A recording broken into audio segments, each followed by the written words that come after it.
Good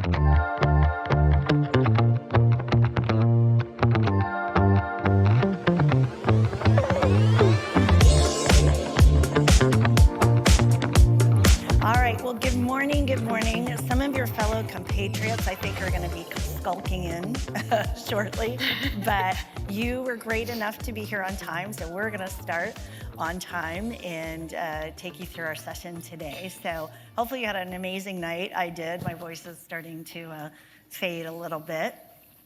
So today, as we've been kind of marching through our customer journey, and we've spent about 3 hours or so kind of deeply immersing on different phases of the journey. Today, we're going to really take a deep dive on seamless touring, and it's kind of an interesting approach that we're going to take to that.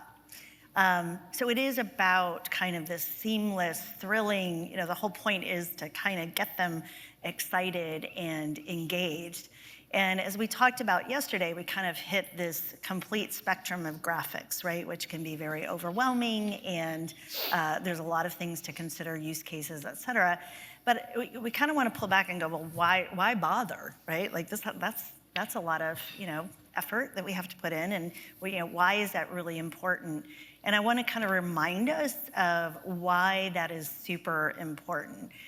One is MIT neuroscientists find the brain can identify images seen for as little as 13 milliseconds. So the power of visual and movement imagery is super, super impactful as compared to just, beautifully written text. 83% of human learning is visual. So as we're taking in information as humans, 83% of the time that learning comes from the visual aspects. And then over 95% of purchase decisions are made subconsciously. And we like to think that we're all super logical creatures, right? And that we make decisions based on spreadsheets and logic. And we actually will rationalize our decisions based on that. But at the end of the day, it's a very emotional, and especially in home buying, it's a very emotional experience. And we do try to rationalize it because we don't like to think of ourselves as irrational and not based in fact. But the reality is, it really is that emotion that pulls us in. So our job and our mission is really simple: create a seamless digital experience combined with sensory immersion to give customers what they already expect and touch them on a subconscious and emotional level. That's all you have to do. It's just that simple. But you are trying to kind of tap into that piece of them that will respond emotionally. So today's session is really all about how do you do that? How has it been done so that you can see how it could be done? And we've kind of got a couple different case studies, if you will, to walk through that. So I'll introduce our illustrious panel. So I'll start with Conor over here on my right, who has been up on the stage a couple of times this week. You're like... I'm like sick of myself. I know. Oh, I don't know. I don't know. No, he's kind of a celebrity here. But he's been in the home building industry for over 20 years, working for home builders, and the last few years working at Higharc, helping builders realize the potential of seamless touring. And then next to him is Paul Hanson, who is the president of Epcon Franchising. And he also has a very illustrious career in the industry, over 2 decades. I didn't do a precise count, but somewhere in that range. But he has spent time at Arthur Rutenberg as well as MBR, so really kind of cut his teeth on some different builder experiences. And then Anya, who also has been on the stage with us a couple of times this week. She's been in the home building industry also for a couple of decades. And the last few years, she's the Chief Communication Officer at Anewgo. And also, you'll see her a lot on social media, and she's a podcaster, and she's always making sure we take pictures, which is very helpful and useful. And then we have Jennifer down there on the end, also a couple decades. We have a lot of experience sitting up here. And she's worked for K. Hovnanian, Standard Pacific, McKee Homes, quite a few different builders. That's really given her a base of knowledge. And now she's the head of marketing for Baker Residential. So we have a lot of talent up here, a lot of education, skills, background that we can tap into. So our agenda is pretty simple. We're gonna start with Baker Residential and Anewgo jointly talking to us about how they've built seamless tours and show us the different facets of that. Then we'll open it up for audience Q&A, so you better be ready, because if you don't ask a question, I'm gonna ask a question of you to make sure you ask a question. And then we'll switch over to the Epcon and Higharc team, and they will take you through the experiences that they have built together. And then again, we'll do audience Q&A, and then wrap it up. So that's what we're gonna do. So at this point, I'm gonna turn it over to Anya and, let's pass that down, Anya and Jennifer. Thank you. All right, so you guys imagine this. You have a young family looking for their dream home, and they decide to go with new construction. And they land on your website. Amazing. And they see a picture of raw land and equipment, machinery, trash cans, and a sign that promises their future home of Pine Creek Homes. So how do we help them bridge this gap between their imagination and the reality? So today we're going to talk about virtual tour technology that builders already utilize today to help people, A, figure out where they are in proximity to schools, important locations, right, gym, airport, especially if they're coming from out of town. We really want to show them where your community is located. We want to give them a sense of lifestyle. Before your amenities are even built, we want to picture that lifestyle, how they're going to live in your community, because that's a really important part of that. And we want to give them a photorealistic view of all the options that they can expect in their home so that they can easily say yes to that home.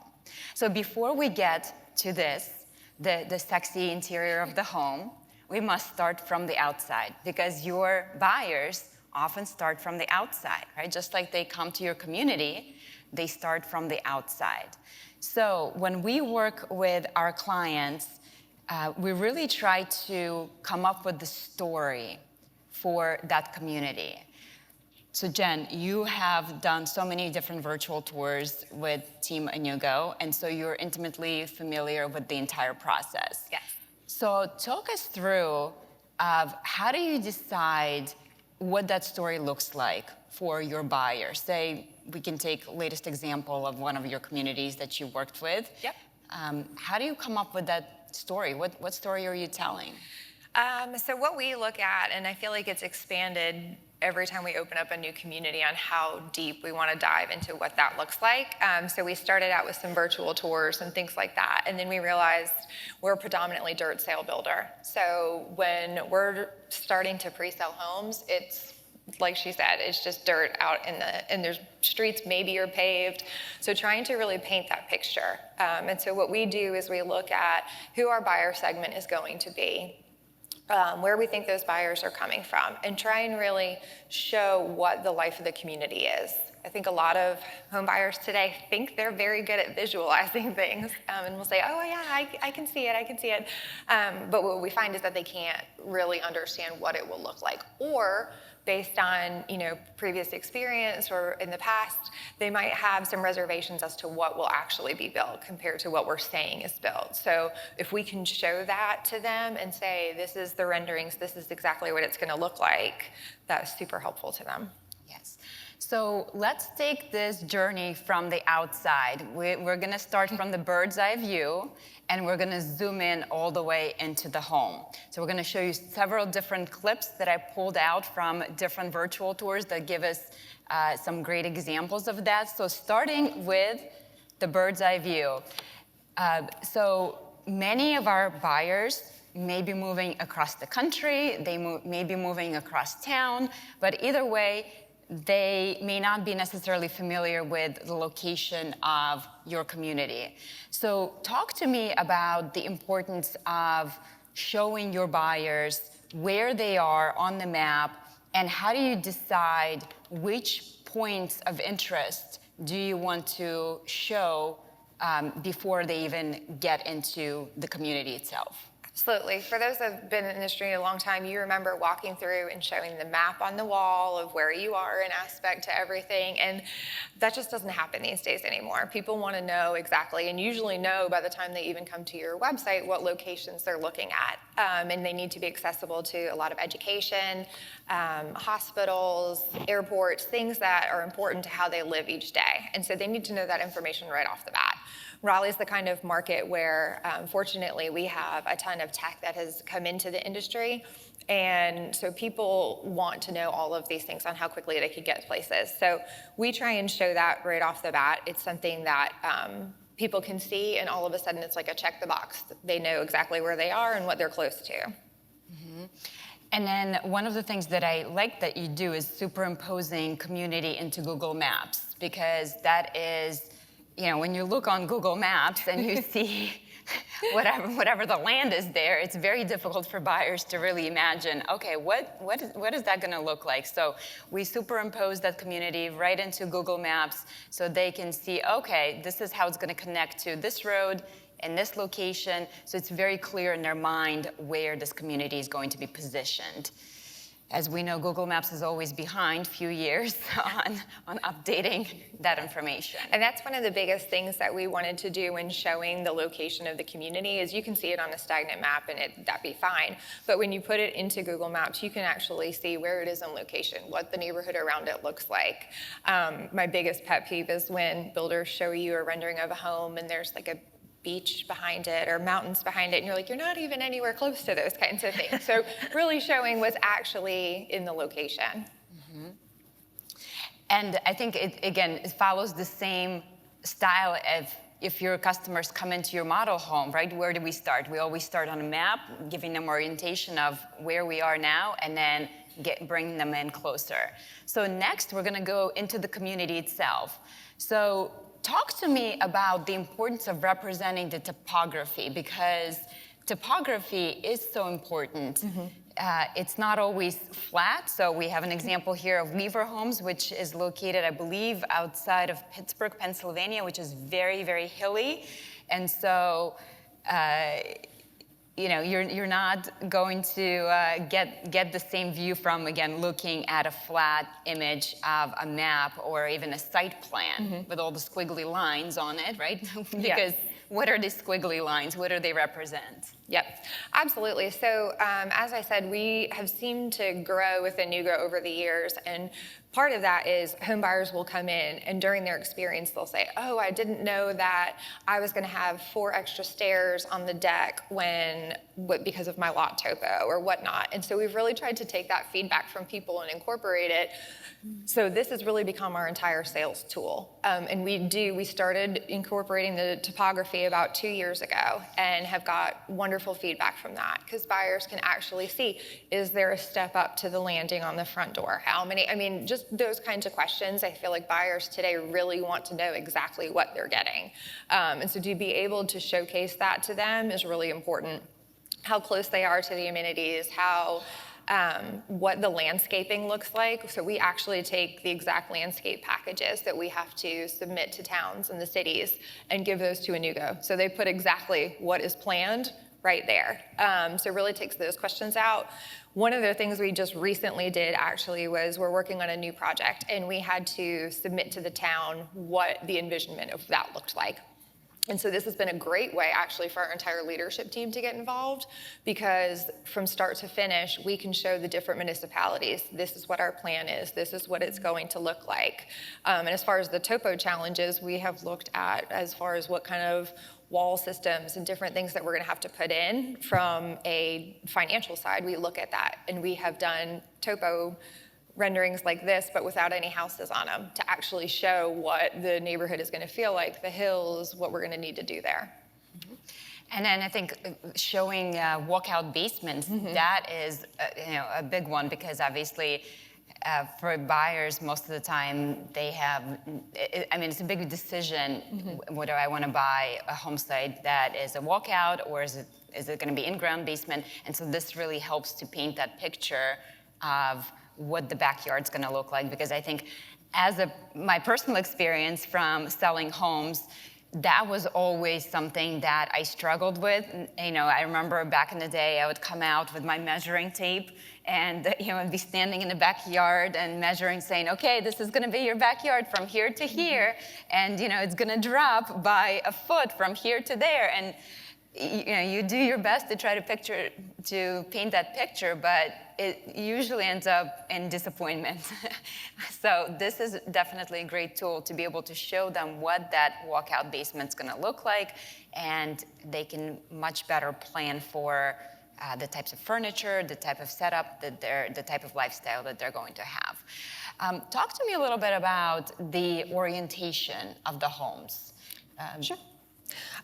So as far as like facing certain directions, because we know that there's a lot of buyers out there that only want 100%, yes. certain direction. And yes, so we have a very, at Baker, we have a large multicultural following. And so that is extremely important to those buyers. And so understanding that, what way the home is facing, and even for just buyers in general, how much light they're going to get into the homes. We pride ourselves on having a ton of windows in our homes. So even the townhomes that we build, those start at $700,000. So people expect it to be light and bright and airy. And so it's really important for people to understand that. So when they go into these and they can move around and see how the neighborhood flows, that makes a big difference. And they can see what, when you were talking about the exteriors and the basements, I was laughing because we've gotten so specific about those now. For so long, we always showed the front of the home and not the back of the home or the sides. And people always kind of question what that looked like. How big of a backyard am I going to have? And our salespeople are out there measuring.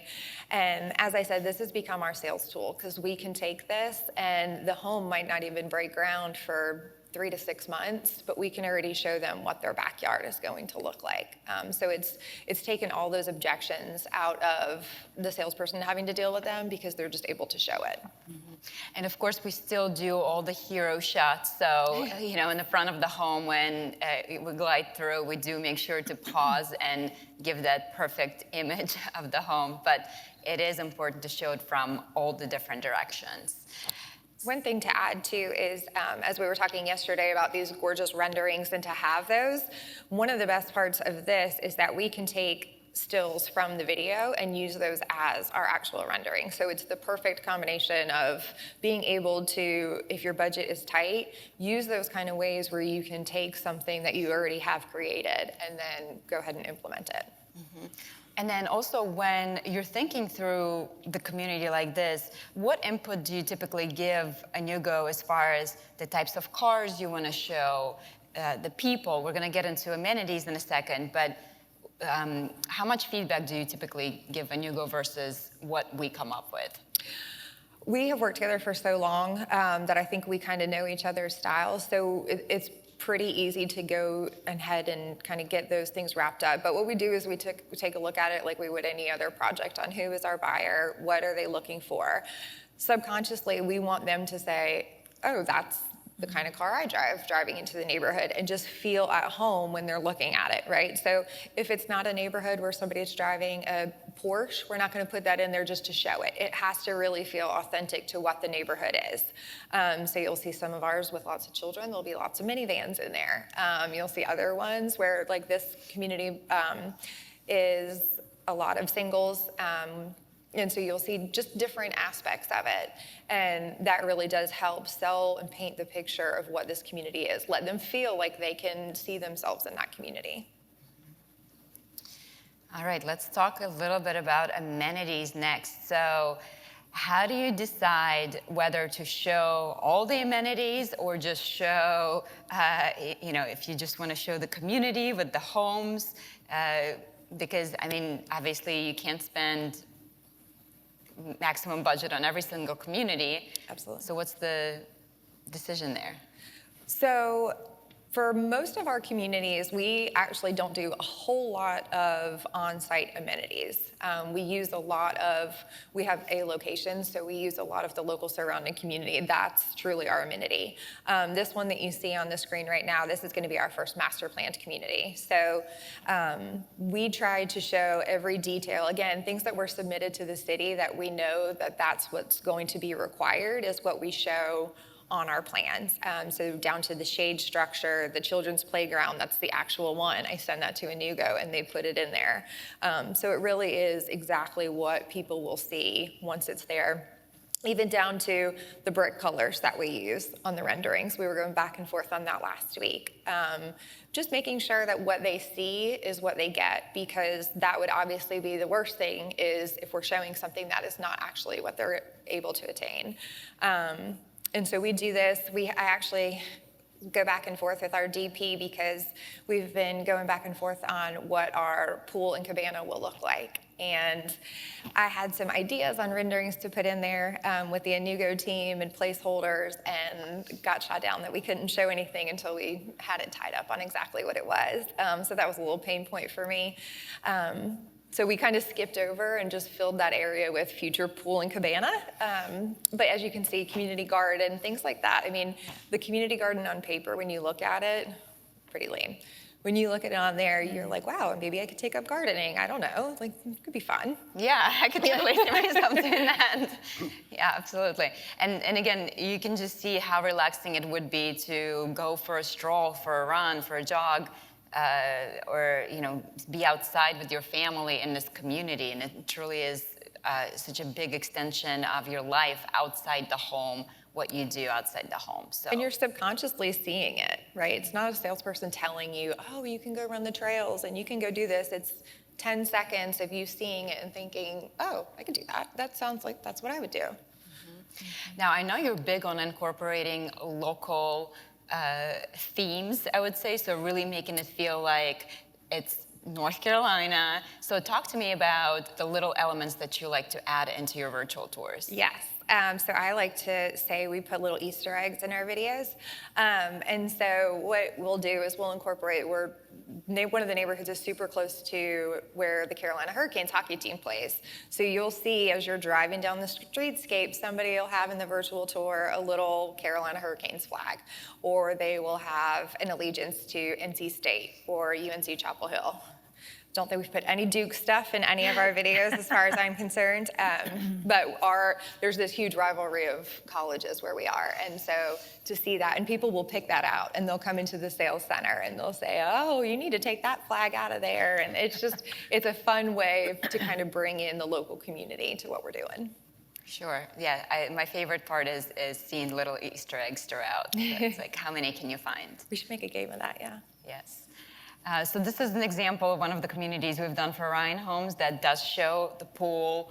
And again, I think for me as a buyer, I have children, so this just paints a perfect picture, right? I mean, oh my goodness, I can just see myself chilling by the pool while the kids are in the pool, right? Mommy's having a little cocktail, enjoying myself.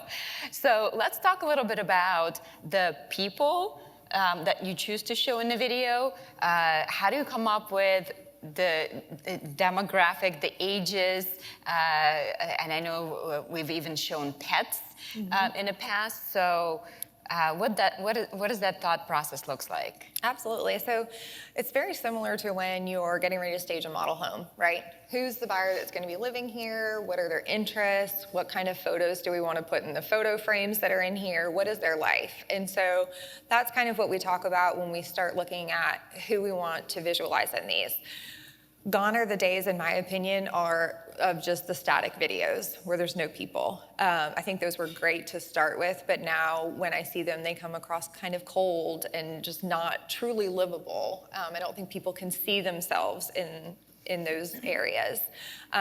So what we try and do is look at it. We have a dog park in one of our new communities, so making sure that we show dogs walking in the neighborhood, lots of friendly faces, kids riding their bikes and scooters. We try to be obviously very careful about showing different demographics and making sure that everyone is seen in the videos. And just people enjoying their lifestyle. You know, you look at that and you're like, gosh, I want to be doing that right now. I don't want to be in a sales office being sold. I want to be doing that. So just really trying to envision that lifestyle that they can have. Yeah, I love when you drive by and you see people waving from the porch. Yes. It's like so relatable, right? Like it's a community and people are saying hi to you as you drive by. We're in the South. We wave at everybody.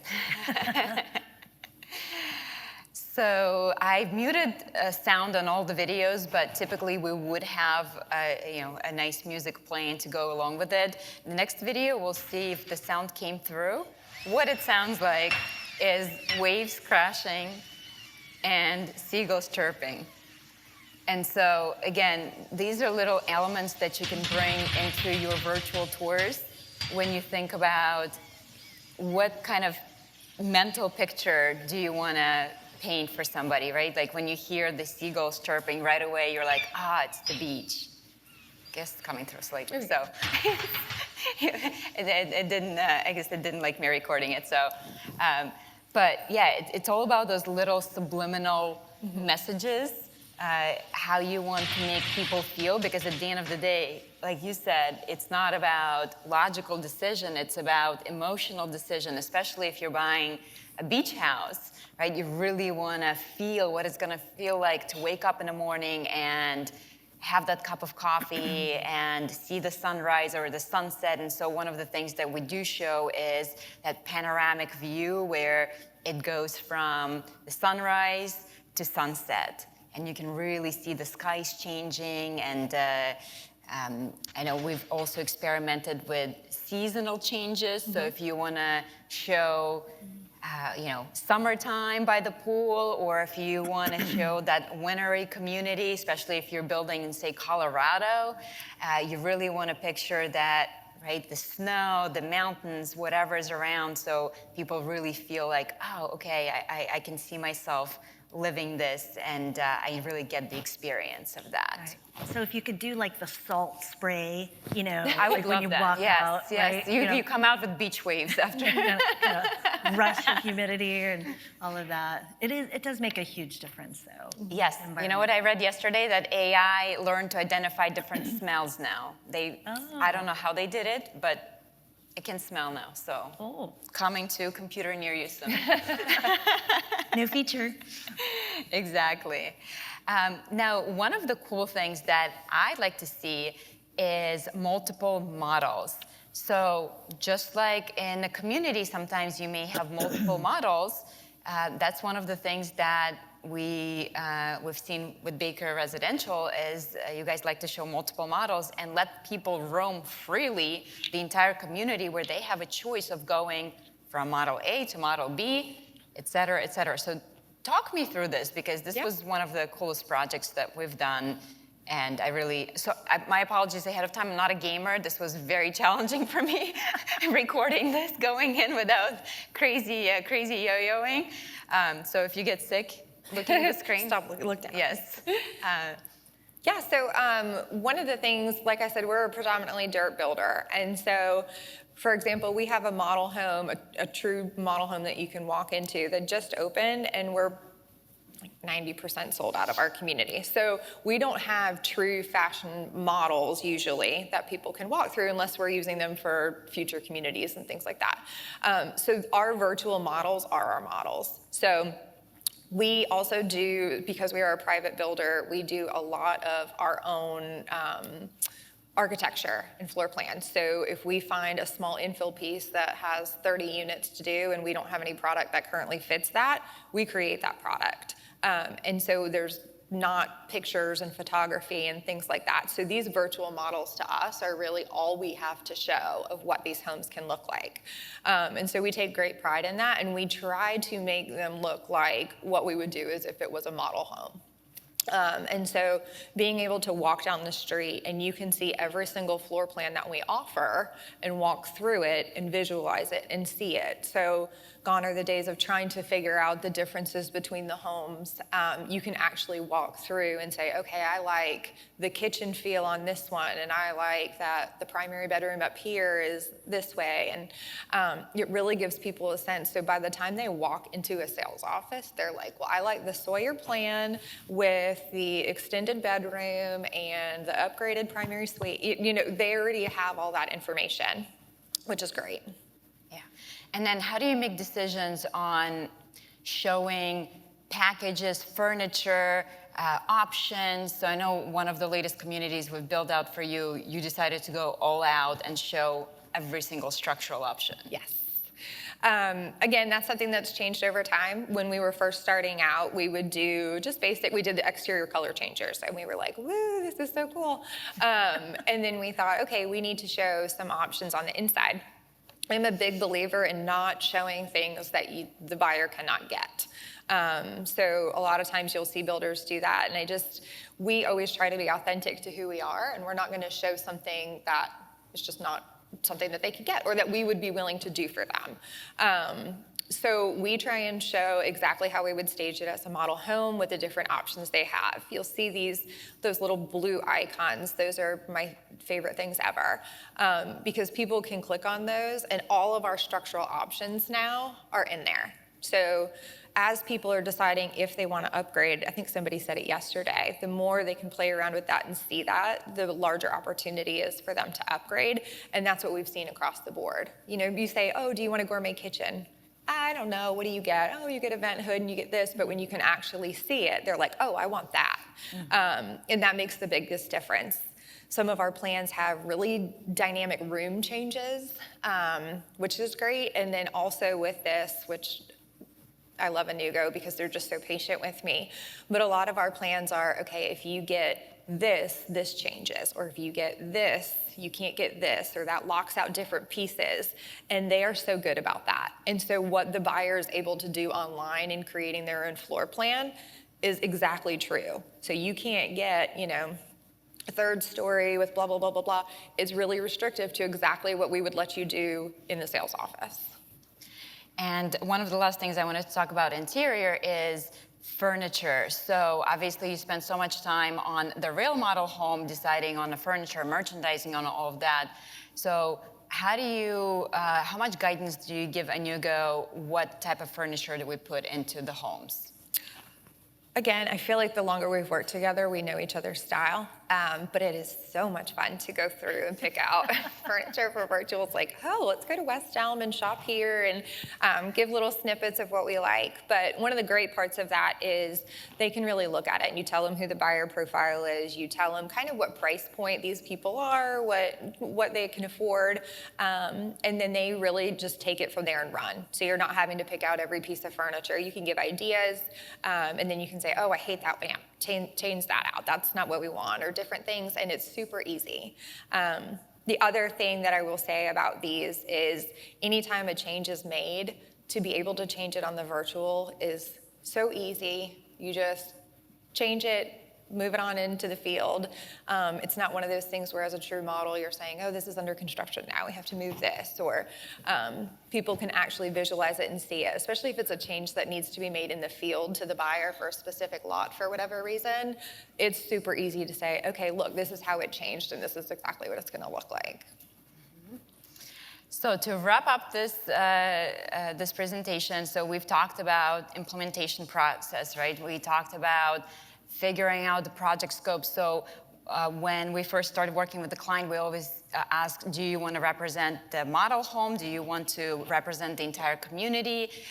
Do you want to include amenities? And that obviously will change your pricing. So speaking of pricing, just to give people an idea for what that could look like, I would say you're going to be looking anywhere between $4,000 up to maybe $18,000 at the higher end for what you're looking to accomplish. So we have room packages that start with 4K, where you can give a good representation of what the interior is going to look like with different options. And then if you decide to go all out with the entire community and amenities, you're probably looking closer to $18,000.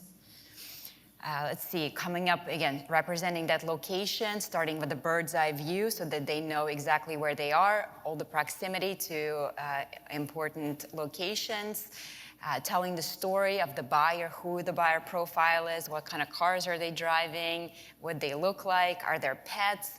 Again, going back to amenities and the lifestyle, showing that, painting that picture before the amenities are built, and then of course showing all the possibilities in the interior as realistically as possible so that they can say yes to those options. One thing too with the cost of it and budgeting is I like to always use this as snackable content for social. So I take these and I make it to where it's a 10-second video. I make it to where it's showing images. So it's that snackable content that people can have super quick, super easy. So you might be paying a larger sum for what, this may be something that's a little hefty in your budget, but you can use it so many different ways. Yeah, in this example of Wayne Homes, we've cut it to do the vertical video, again, for social media. So many builders are asking us to do that now, and it's not as simple as you just take the middle because the focal point may change. So it does require some artistry there to really make sure that you're still representing it correctly and still get a great picture from that. Great. You guys, that was really great. And I'm going to kind of wrap us up so we make sure I have time for the dynamic duo over here. So I think we're going to hold our questions so we make sure we get through that. Sorry, it makes it sound like you're in tights or something. I don't know, dynamic duo. One point I do want to emphasize, in case you missed it, in case you were on your phone or something, I would bet that your organization is not freaked out about additional pricing of these things and that investment because of one thing that you said, these are our model homes. And I love hearing that because that was kind of the prediction. When a few years ago when we started going down this route, we're like, you could build fewer model homes, you could build no model homes, and you think of the expense of that as a marketer, you just save the company a ton of money. So it's not so much about additive expense, it's actually smarter spending and saving. So just want to make sure that little tidbit got in there. And then we're going to turn it over to our team over here and take a different approach. Yeah, well, first, a fun and somewhat scary part of being on these panels is I often don't see the presentation of the other panelists till I'm here. So it's fun to see it in real time with all of you. And I happen to know Weaver Homes very well, and so if I could add a little commentary to that Lakeside Village community. It is a beautiful site with topography. The gold mine of that site, though, is at the top where you can see the skyline of Pittsburgh and it's flat. It's easier to build. So Chad Weaver was very worried about selling the initial phase with walkouts on one side of the street, and he had to cut down a mountain on the other side of the street. And he did credit those resources to his success of selling the first street before the roads were even in. So it's a good reminder there can be certain challenges on a specific location. So work with your leaders and see what are you most concerned about, what should we showcase in something like this. So really good work. Thank you. Well, we're going to focus on the interiors of our homes and some new virtual tours that we did recently. And we made the decision to pursue this in January of this year. It had been a couple of years since we updated our virtual tours. Many reasons for that. It's a long, expensive process, at least in our experience. And in the past, we were living in Revit or AutoCAD, so a lot of back and forth with third-party vendors to do it. So we had just put it off for too long. And we had the opportunity to work with Higharc after we had put all of our plans into their system to do something that was going to be connected to our actual design portfolio and then stay live over time as we made changes to it, because we do make a lot of changes. We build about 600 homes a year in 6 different markets, so we're getting feedback from everywhere and making a lot of changes every month to make our plans even better. Quick background on us, we build homes that are really popular with the 55 plus demographic. We do a lot of pre-selling on dirt, just like Jen was talking about, so that's always a challenge for us to get somebody excited from the beginning when they're just looking at a soybean field in Columbus, Ohio or something like that. And as I mentioned, it had been a long time since we updated our virtual tours. This is one, and hope my marketing team is not too offended. I did pick the ugliest one I could find to put up there to really drive home the fact these become, at least in our experience in the past, snapshots in time. They get outdated very quickly. The ones we had weren't interactive. They were just one condition of the house with one set of design options, one set of paint colors to it. That's the marketing team right there. corner. Drake down in the corner, yeah. Yeah, they're tired of looking at that one. We're going to something new. I'm going to ask Conor to talk about the importance of personalization and what that can do for something like this. Yeah, I think, so when I actually started with Higharc, my first day was on an Epcon site in Cincinnati, outside of, and one of the first things that I noticed that the Epcon franchises were trying to do and that Higharc could really help with was changing this idea of customization into personalization. They were trying to do a lot of customization to keep up with nationals, like things that you wouldn't want to do, but they felt like they had to do in order to get the sales done. So one of the first things we focused on was how can we standardize those things and turn them into what we like to call personalized choices instead of doing one-offs every time. When I was running construction, I spent a lot of time just trying to bid out one-off versions of things that people asked for, and didn't have a system that I could take that information and hold on to it and try and leverage it better. So one of the data to support that is pretty obvious with these numbers, but vast majority of people, if you can personalize their offering, and it's the same thing you guys are doing, is helping people visualize the personalized aspects of what you're trying to offer.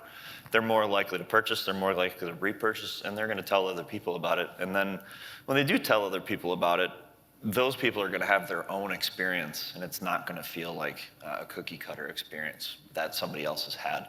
So it makes a big difference, and we were able to really help the first Epcon franchisee we worked with standardize their offerings and not spend so much time reinventing the wheel over and over again. I remember Dave was saying, well, we have a 7 by 10 screen porch and an 8 by 12 screen porch and a 10 by 14 screen porch, but somebody just asked us if we'd do a 12 by 12 screen porch. I was like, well, okay, well, how can we don't necessarily have to offer all those, but what if we build them in Higharc and keep them in our back pocket and then just deploy them when we need to deploy them?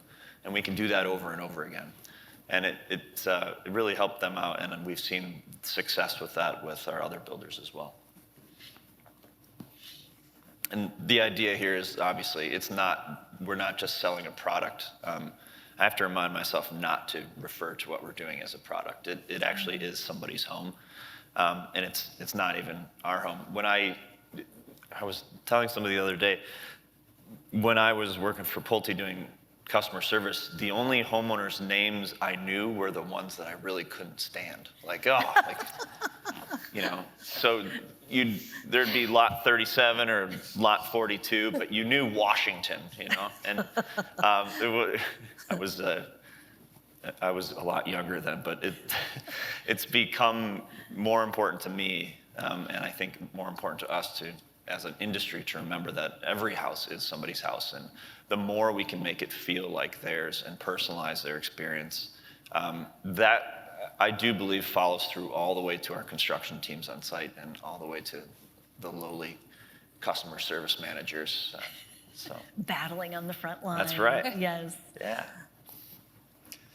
Well, in undertaking this project, we had two overarching goals. One, refresh the virtual tours, obviously, get better top-of-funnel resources out there that are interactive, turning options on and off, switching between different design packages.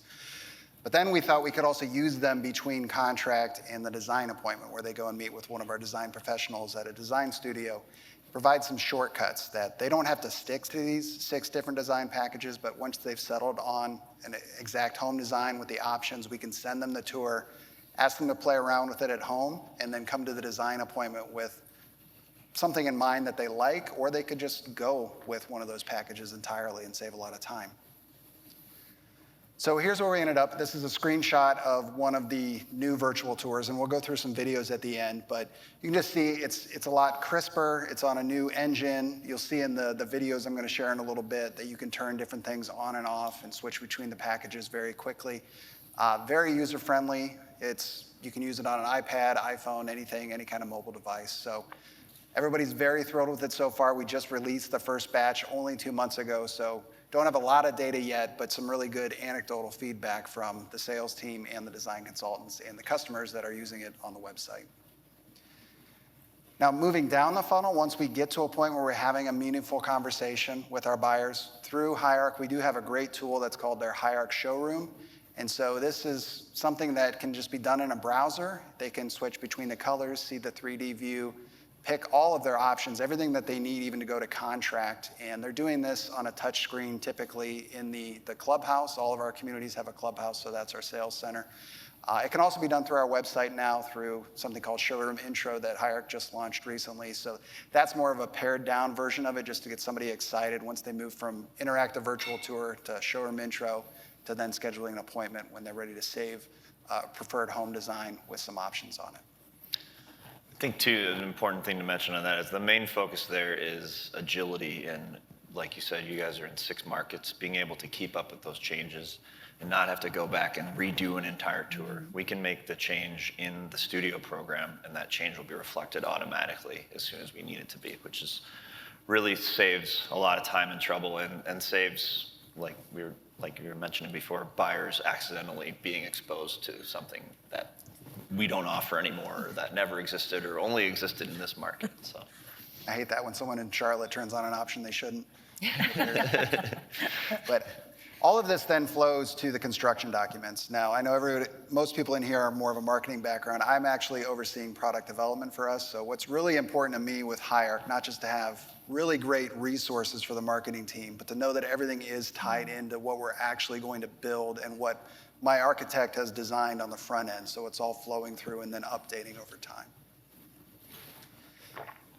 So today's process now looks like those interactive virtual tours online, Higharc Showroom Intro on the website, save a configuration, book an appointment, come to the sales center, get more in depth, more granular on all the options. So this whole connected process that we now have is really having a great impact for our sales team and decreasing their conversion time and allowing them to work with more buyers faster. So here's an example of one of the 4 that we've been able to complete right now. And so you'll see floor plan to the right, so you can click between camera angles very easily. You can turn different things on or off, updates in real time. And then the kitchens are obviously a really big focal point for us. So having 3 different kitchen layouts that we offer. We actually offer more than that, but the 3 most popular are the ones that we went with. Switch between the different cabinet styles and then the design packages as well. design packages make a big difference too. You'd be surprised how often people will just pick an existing package because they trust their salesperson and they trust what they can see as opposed to trying to reconfigure everything individually. Within a week of these going out, I got a phone call from our design consultant in Charlotte, and she said, I just had the most amazing design appointment. And I said, tell me about it. She said, well, it was a single guy, of course. He came in and said, I live timeless. Just give me that. I'll sign the paperwork. So her 4-hour design appointment went to 15 minutes, and she made the same amount of money. So she's thrilled to have something like this that's making her life a lot easier. I know talking to one of your sales reps in Columbus as well, Debbie has said, for you guys having 55 buyers who might be snowbirds and spend time in another part of the country, that in Indianapolis too, I know that they were able to cut down an extra trip to come back to do all their selections because they were able to go online, do a lot of this work preliminarily, and then come in for their actual design appointment and already have 80% of what they wanted figured out, which I mean is just going to speed up the process overall, and especially when you have buyers that are that far away, that developing the trust through these tools is really important. Yeah. It is remarkable with companies like Anewgo and Higharc how far we've come from the brochures where 5 different pages. Just lay this next to this They were page. so pretty. Imagine it. Yes, yes. And the watercolor renderings, those were great too. Right. So I'll close with some lessons that we learned along the way with this. It's very important camera placement in these virtual tours. And we did that in the first go just on Zoom, 2-dimensional, kind of placing dots with the Higharc team of where we wanted to do it. We ended up moving some camera placements once we saw it in a 3D setting. So in hindsight, we should have gone to our homes. I mean, we build these 10 minutes from my office. So we could have just gone there and actually stood in one of the homes and then determined the camera placement. For us, it was very important to get all 6 of our regional design consultants on board with these packages. knowing if they were the ones that created them, there was going to be a lot better buy-in and promotion of them than if we had just hired somebody external to do it and kind of force it on them. So it was actually a really good process. And we're fortunate of the 6, one kind of corrals the other 5. So that was great for me. I could go to that one point person, and we got a great result all collaborating together on it. And then, of course, accuracy matters, especially for me in my role, knowing that my team's going to be held accountable if the sitting room doesn't look the way that it should. Knowing that we have this connected feature through Higharc, that our design on the front end is going to lead to our marketing resources, and then our construction drawings that the field's going to build off of is very key for us, and saves a lot of time versus checking when somebody redraws in their own platform. Excellent. All right. Well, that was really great. I mean, it was you all had the same points. You just kind of come at it a little bit different directions. But I'm just blown away with how far both builders have taken this. I mean, just how far that is, and then the partners have enabled that. It's kind of like a dream come true that we've been waiting for forever. So we have some time from some questions. So would love to get some questions or commentary from our audience. Carolyn. For the process getting set up on Higharc obviously involves a lot more than just the virtual tool part. So I think there's a couple different paths we've used depending on the number of models that you're trying to put into the system, depending on if you have a community you're trying to do. We've had builders we just have a builder who's about to launch next week that started 3 months ago. They've got a relatively small, they have 5 models. But obviously we're setting up construction plans to make sure they're going to roll out properly. We're setting up all the visuals. We're setting it up on their website. So it's a pretty comprehensive workflow. A relatively normal time to value and to launch is 6 to 9 months, I'd say. We also have some builders. We have a builder who had 50 plans and wanted us to put all 50 plans in before we actually put them out into the world. Obviously, that took a lot longer. That was more on the year end before they actually launched everything. So I think one of the benefits of the system is the agility that it provides, and depending on what you're looking to do, we really try to figure out even before you sign up, okay, how are we going to provide the most value in the shortest amount of time, depending on what your goals are. This builder that's launching this week had a community, and they were just like, we want to make sure we hit this community. So we pared down the number of options that we were putting in initially. So they're using Higharc as a top of funnel sales tool to put on their website to get people in the door, and then we'll build out from there. In terms of renders, like I think we talked about this the other day, but renders we can turn around in a couple of days because they're model based.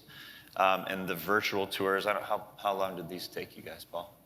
Started in April, they were done by August, so 4 of them. So about a month each one takes. Yeah. And a lot of it is obviously QA is critical. We're stuck with what we put out there. So it's really important to us that for Higharc, the 2 things I think are the most important to me and to the company is the speed in which we can provide these things, but also the accuracy is really important because we're going to live with what's on there. And luckily, the agility that we can provide allows us to go back and make changes when we need to make them, and we're not stuck with a tour that doesn't represent what we're going to do for 3 months while we build the new one. Mm-hmm. So it sounds like, if I kind of digest all of that, you've got more time invested up front because you're really holistically changing the process, right? And it extends beyond marketing, right? It extends into all the facets. But once you've invested that time and effort into that, then the marketing pieces you have to generate are pretty quick. Right. There's more upfront investment, but once that system is up and running, then you're really able to think about it like setting up a production line for building a car. It's Right. going to take a longer time to build the factory, but once you hit go and you can start churning those out, they come really quickly and you have a consistent output, which is nice. Interesting. Good. Oh, Carolyn again. So the question was, what can a builder do to make sure that the process works and is efficient? So our process for a virtual tour typically takes between, I'd say, 3 to 4 weeks turnaround time, right? Yeah, I mean, it's extremely fast. And I would say the biggest thing is we sit down with the builder and get, again, everything right. We get the scope, what are you trying to accomplish, who is the buyer profile. So we try to get as much information up front as possible from them. Obviously, you have to submit certain materials to us so we can go ahead and get started on that. And then we will do our own research on the local area, on what types of people live there, and like all the local touches that we can include in that. And then we'll go back for approval once we have kind of like the first version, and then a builder will give us feedback on that, and then we'll make necessary changes. But yeah, usually it's within 3-4 weeks, it's a quick turnaround. Yeah. And is it fair to say a lot of that time is actually not so much on the Anewgo side, but it's kind of on the builder side, as you're selecting things, making decisions, then you see it, and then it seems like it's kind of that's more in that cycle time than that. Yeah, and I would say the longer relationships we have with our builders, like we know each other really well, and we know the style, and so it's usually okay. What you get is okay, perfect, and then if you need to make changes. But we do have some clients that are very particular. Like if you want to pick every single piece of furniture, that may take a little bit longer versus like if we recommend certain package or, but we'll work with all the individual clients. But I love how, Jennifer, you really stress that you do sweat every piece and every detail, because it's kind of like what we talked about yesterday. This is merchandising. And instead of building a home where you carefully select all the furniture and the furnishings and the candlesticks, this is virtual. So I in my past life, I've had builders who kind of just throw stuff over and go, okay, you furnish it. I'm like, you don't want my guys in the back who are doing the renderings, picking out the furniture. They're really great people, but they're not designers, they're not merchandisers, they don't know retail. So I think it is important that collaboration is so vital. You can't just, give that up, and nor would you, Paul. It's just so vital. Yeah. One of the things I forgot to mention that we actually just recently did was we had virtual tours for a neighborhood, and what we did was, for cost savings, we put the same exact furniture in all 3 models, thinking we were like, oh, okay, this should make it a little bit easier, it'll get expedited faster. And it was great, they look beautiful. Lesson learned on the next neighborhood that we were doing, what we actually did was went in and just changed the furniture and changed the design selections. So essentially we had an entirely different virtual tour that people felt was different. They could see a different tile backsplash. They could see the different cabinet. They could see the different things. So we're also selling these features that people can choose in our design center without having to create a brand new virtual tour. So that same floor plan looked completely different. And now we have 2 of those compared to just the 1 virtual tour at half the cost of what we had initially paid. Great. All right, question over here. Right. So Jen, we just did one for you so if you can share your experience. Could you repeat the question? Oh, so she asked, is there a limit on how many structural options we can show, because they're getting ready to launch a big community that options galore, so. Yeah, we have a new plan called the Timothy, and it was one that in our leadership meeting, we were actually sitting there and it kind of got drawn on a piece of paper. So when Anewgo was putting it together for a virtual tour, there were so many questions asked of like, well, what about this option? What about this option? If you choose the 2-story fireplace, what happens to the game room? All these questions. So no, there has been no capacity yet that we have reached, and trust me, we have a lot of options. And the best part about it is we actually just switched. We used to have it be where people could scroll along and see all the options. Now we have it based on what level of the home they're on. So level 1 shows only those options that people can choose for the first floor. Level 2 for the second floor, which makes it feel less overwhelming, because that was where we felt like people were gonna see all these options and they don't know where to start, right? And so if we could chew it off into smaller pieces for them and let them have it from there, that makes it a lot easier. And with all those options, I'm sure you have the same thing where if you choose certain options, it changes different ones. I will say that they do a phenomenal job of being able to lock those on the back end, so that way people can't just choose all these random things that don't necessarily play together in construction. And to your point, we do share the initial video with our entire team. So our VP of Ops, he refers to it as the game where you try and pick out like the differences in the pictures. And so it's his favorite thing to do is to go through and say like, okay, well, we need to add this detail and this is a different stove or whatever. So it really does help. Yeah.